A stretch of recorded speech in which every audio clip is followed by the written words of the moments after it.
ओम गंग गणपतये नमो नमः। श्रीमद् वाल्मीकि रामायण अयोध्या कांड 9वां सर्ग। भरत को सेना से गंगा पार करके भरद्वाज के आश्रम पर जाना। श्रृंगेश्वर में ही गंगा के तट पर रात्रि बिताकर रघुकुल नंदन भरत प्रातः काल उठे और शत्रुघ्न से इस प्रकार बोले। शत्रुघ्न उठो, क्यों सो रहे? तुम्हारा कल्याण हो। तुम निषाद राज गोह को शीघ्र बुला लो, वहीं हमें गंगा के पार उतारेगा।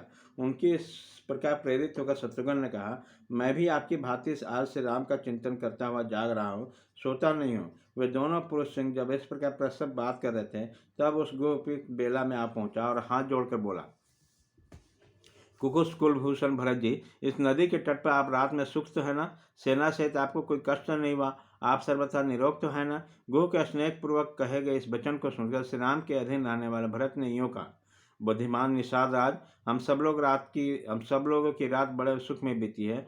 तुमने हमारा बड़ा सत्कार किया। अब ऐसी व्यवस्था करो जिससे तुम्हारे मल्लाह बहुत से नौकाओं द्वारा हमें गंगा के पार उतार दें। भरत का यह आदेश सुनकर गुह तुरंत ही अपने नगर में गया और भाई बंधुओं से बोला, उठो जागो, सदा तुम्हारा कल्याण हो। नौकाओं को खींचकर घाट पर ले आओ, भरत की सेना को गंगा जी को पार उतारूंगा। गुह को ऐसा कहने पर राजा की आज्ञा से सभी मल्लाह शीघ्र ही उठकर खड़े हुए और चारों ओर से 500 नौकाएं एकत्र कर ले। उन सबके अतिरिक्त कुछ स्वास्तिक नाम से प्रसिद्ध नौकाएं थी, जो स्वास्तिक के चिन्हों से अलंकृत होने के कारण उन्हीं चिन्हों से पहचानी जाती थी। उन पर ऐसी पताकाएं फहरा रही थी जिन पर बड़ी बड़ी घंटियां लटक रही थी। स्वर्ण आदि के बने हुए चित्रों से नौकाओं के विशेष शोभा हो रहे थे। उनमें नौका खाने के लिए बहुत से डाल लगे हुए थे तथा चतुर नाविक भी उन्हें चलाने के लिए तैयार बैठे थे। वे सभी नौकाएं बहुत मजबूत बनी हुई थी। उन्होंने कल्याण में नाव गुह लेकर स्वयं आया और उसमें श्वेत कालीन बिछे हुए थे तथा उस स्वस्तिक नाम वाले नाव पर मांगलिक शब्द हो रहा था। उस पर सबसे पहले पुरोहित, गुरु और ब्राह्मण बैठे। तत्पश्चात उस पर भरत, महाबली, शत्रुघ्न, कौशल्या, सुमित्रा, केकई तथा राजा दशरथ की जो अन्य रानियां थी वो सब सवार हो गई। तदंतर राज परिवार की दूसरी स्त्रियां बैठी। गाड़ियां तथा क्रय विक्रय की सामग्रियां दूसरी दूसरी नाव पर लादी गई।